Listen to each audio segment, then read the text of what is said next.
अस्सलाम वालेकुम जी। तो हम पहली वीडियो में हमने देखा रॉबर्ट फ्रिस्क साहब का जो है ना द जार्गन डिजीज का टॉपिक, और इसमें हम जो कवर करने जा रहे हैं उन्हीं का ही नेक्स्ट जो आर्टिकल सिलेबस में शामिल है यूनिवर्सिटी ऑफ द पंजाब के बीएस के जर्नलिस्टिक डिस्कोर्स के कंटेंट्स में। अब इस जो टेक्स्ट है इसमें से क्वेश्चन हमें ना तो थीमेटिक ज़्यादातर पूछा गया है, ना ही हमें जो है ना वो उसका उस तरह से एनालिसिस पूछा गया है। अब इसमें हमें जो चीज़ पूछी गई है वो है राइटर का स्टाइल, या उनका जो नॉर्मल स्टाइल ऑफ राइटिंग है वो उसमें आर्ग्यूमेंटेशन किस तरह से थी, आर्ग्यूमेंटेटिव वो किस तरह से थे। अब इस क्वेश्चन के अंदर से उन्होंने ये तो खुद ही बता दिया कि जी ये उनका ऐसे जो है या उनका जो स्टाइल जो है वो क्या है, आर्ग्यूमेंटेटिव स्टाइल है। अब हमने ये प्रूव करना है कि जी उनका आर्ग्यूमेंटेटिव स्टाइल किस तरह से है इस टेक्स्ट में, और इस तरह किस तरह उन्होंने जो है ना वो इस टेक्स्ट को एक आर्ग्यूमेंटेटिव टेक्स्ट बनाया है। अब आर्ग्यूमेंटेटिव टेक्स्ट क्या होता है या आर्ग्यूमेंटेटिव ऐसे क्या होता है? आर्ग्यूमेंटेटिव ऐसे ऐसे में हम करते ये हैं कि जी पहले अगर हम अपनी कोई बात कर रहे हैं या अगर हम कोई एक आर्ग्यूमेंट दे रहे हैं तो उसको बाद में अच्छे तरीके से हम जस्टिफाई अगर करें with the help of evidences. तो इसमें भी उन्होंने जो है ना वो एक अपनी पहले ओपिनियन दी है ह्यूमन फोली की, और फिर उन्होंने इस ह्यूमन फोली को ही डिस्क्राइब करने के लिए पूरी दुनिया की जो है ना वो सैर हमें करवा दी है, इन समंदरों के पानियों से लेके जो है ना वो सहराओं तक की। अब हमने वही आइडेंटिफाई करना है, कुछ पॉइंट्स नोट कर लेंगे उनके हवाले से। तो स्टार्ट में जैसा कि देखें, we journalist are the students of human folly. अब फोली हम कहते हैं ना जी जो फुलिश चीज़ें होती हैं, यानी कि हम मकाना जो चीज़ें होती हैं। Palestine, Iraq, the gulf, Persia for more than 100 years our western meddling in the middle east falls under the label of folly। अब उन्होंने यहाँ पे फॉली की डेफिनेशन भी दे दी, या कहने के फॉली की उन्होंने एक मिसाल भी दे दी कि जी जो है ना कैसे मिडल ईस्ट को वेस्टर्न जो है ना वो किस तरह से यूज कर रहे हैं अपने तौर पे। अब यानी कि हालांकि वेस्ट को जरूरत नहीं है मिडल ईस्ट के मामलात में अपनी टांग अड़ाए, मेडलिंग हम कहते ही उसको ऐसी जगह पे टांग अड़ाना जहाँ आपकी ज्यादा खास जरूरत नहीं है। ठीक है, अब ये उनकी एक अहमकाना हरकत है, इसको वो कहते हैं कि जी ये उनकी अहमकाना हरकत जो है ना वो एक डिजास्टर के तौर पे एंड होती है। एंड यही होता है, हमने देखा रशिया का एंड, अब अफगानिस्तान में अमेरिका का एंड। तो हालांकि उनको जरूरत नहीं है, वो दुनिया के रखवाले नहीं है ना, वो कर सकते हैं इतना, लेकिन ये है वो टांग अड़ाते हैं वर्ल्ड अफेयर्स में अपने अपने आप को साबित करने के लिए। तो वो यही कहता है कि जी ये एंड कहाँ पे होता है, expensive undertaking that ends in disaster. अब ये उन्होंने ऊपर एक आर्ग्यूमेंट दिया ह्यूमन फोली का, उन्होंने फिर उसको प्रूव भी किया, या कह लें उसकी एक मिसाल, अभी एक मिसाल दी है।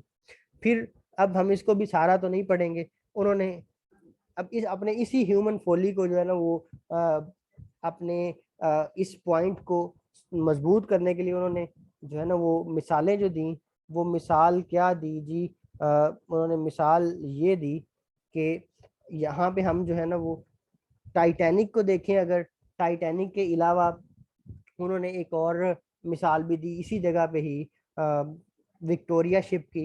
ये दोनों शिप्स जो है ना वो क्या हुए थे, ये दोनों के दोनों शिप्स समंदर में डूबे थे। तो वो स्टार्ट इस तरह से करते हैं, अब हम उनका स्टाइल अगर देखें तो कहता है कि जी सबसे ज्यादा फॉलीज जो है ना वो हमें समंदर में मिलती हैं। ठीक है, यानी कि अब वो अब उसका एक स्टाइल ये देखें कि जी वो कहता है जमीन पे हो या लैंड पे अगर कोई चीज हो तो उसके अंदर क्या होता है कि वो तो आने वाले वक्तों में या काफी अरसे बाद क्या होता है वो आ, उसके ऊपर वो उसके निशानात मिट जाते हैं।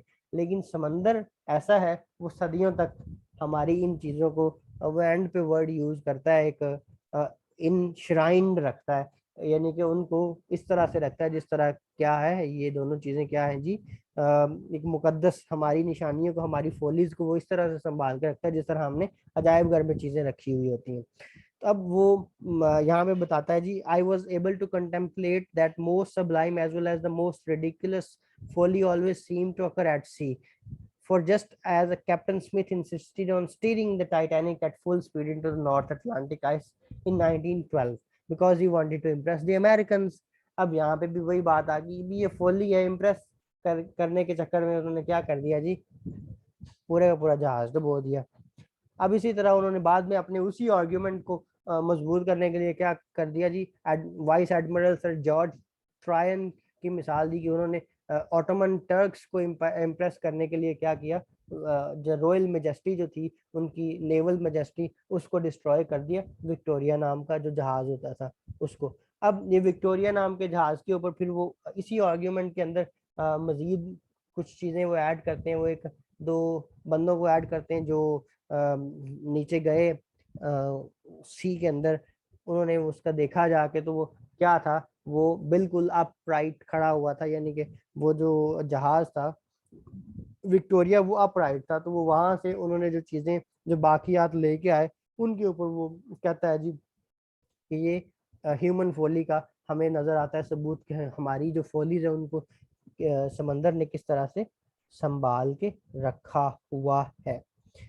अब हमें अब एक समझ आ गई कि जी किस तरह से हमने इस क्वेश्चन को अटेम्प्ट करना है, कि हमने इसकी आर्ग्यूमेंटेशन को जो है ना वो नोट डाउन करना है।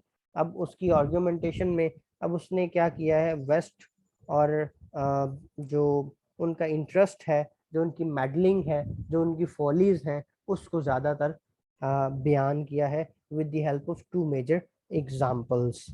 ठीक है, अब इन सारी जो बाकी आने वाली चीज़ें जो मैं स्किप कर रहा हूँ, इसमें वो टाइटैनिक और उन्हीं के ही जो विक्टोरिया है उसी के बारे में डिटेल है कि जी कहाँ कहाँ पे क्या क्या हुआ, कैसे कैसे वो हुआ। अब जिस तरह इट्स ऑल माई फॉल्ट, अब इसमें वो अपनी गलती तस्लीम करता है एंड पे ट्रायन जो वहाँ का कह लें कि जनरल होता है। तो ये सारी वो स्टोरी बता रहा है। तो अब हमें जो चीज़ देखनी थी वो हमने देख ली कि किस तरह उसने अपने इस पॉइंट को अब जैसा like the Titanic are fully remains it sacrosanct और इटर्नल, यानी कि वो कहता है जी हमारी ये जो सीज के अंदर बट बीनीथ द सीज, यानी कि जो सीज के नीचे जितनी भी हमारी फोलीज हैं वो इटर्नल हो जाती है, वो हमेशा के लिए वो प्रिजर्व करके रख लेता है। ठीक है, अब ये सारी उसकी डिवाइसेस ही है ना, कि वो ये सारे वो फिक्रे हैं कि जिनकी वजह से वो क्या कर रहा है, वो अपने उस आर्ग्यूमेंट को स्ट्रॉन्ग कर रहा है, उसको बिल्ड कर रहा है। अब वो ये उसने नेशनल मैरीटाइम म्यूजियम का भी जिक्र इसी हवाले से कर दिया। ठीक है, अब वो एंड पे there is tyrant triumphs cabin the iron landing from which he saw, वो अभी वही ये उसी का ही जो है ना वो व्यू बता रहा है, जो नीचे जा गया बंदा उसने देखा कि जी तोपे शोपे सारा कुछ वैसे का वैसा ही रह गया। फिर यहाँ पे वो एक और अपने इसी पॉइंट को जो है ना वो स्ट्रॉन्ग करने के लिए जर्मन्स की मिसाल देता है जी। जर्मन्स ने भी जो है ना वो काफ़ी ज़्यादा किल किया था, इनको डुबोया था। तो आपस में उसी वर्ल्ड वॉर 1 की बात है। तो वर्ल्ड वॉर 1 में रशियंस भी जो थे उनकी भी वो बात करता है जी, the Russians hank all of them. अब इसी समंदर और फोलीज के कॉन्सेप्ट को वो बड़ी अच्छी तरह ऑर्गेनाइज कर रहा है। तो यही उसका स्टाइल है, यही उसकी जो है ना वो कह लें कि हमें नज़र आती है एक कोहेरेंस कोहेजन और एक अच्छे राइटर की पहचान। अब फिर उसके बाद जो है ना वो hubris again the helmet was the proof.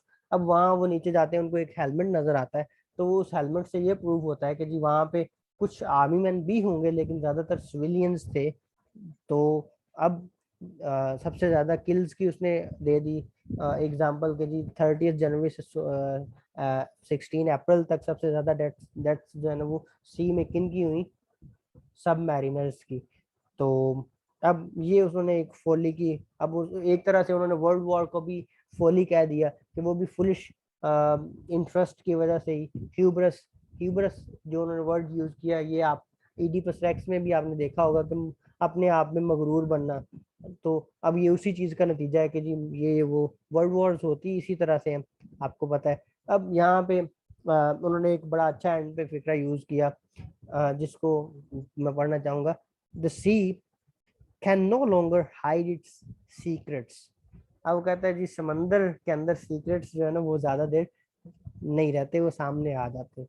Are folly is in shrine there, ये जो मैंने वर्ड स्टार्ट में यूज किया था कि जी वो प्रिजर्व करके रख लेता है अपने अंदर, if we want to examine what it means, यानी कि जब कभी हमारा दिल करे हम उनको एग्जामिन कर सकते हैं।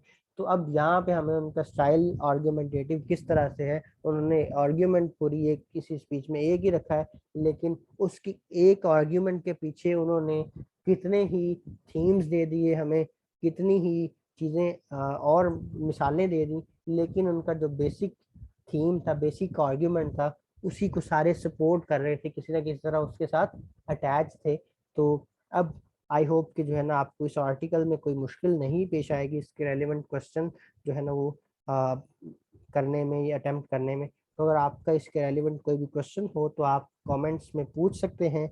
अल्लाह हाफिज़, अपना बहुत सारा ख्याल रखिएगा। Thank you very much.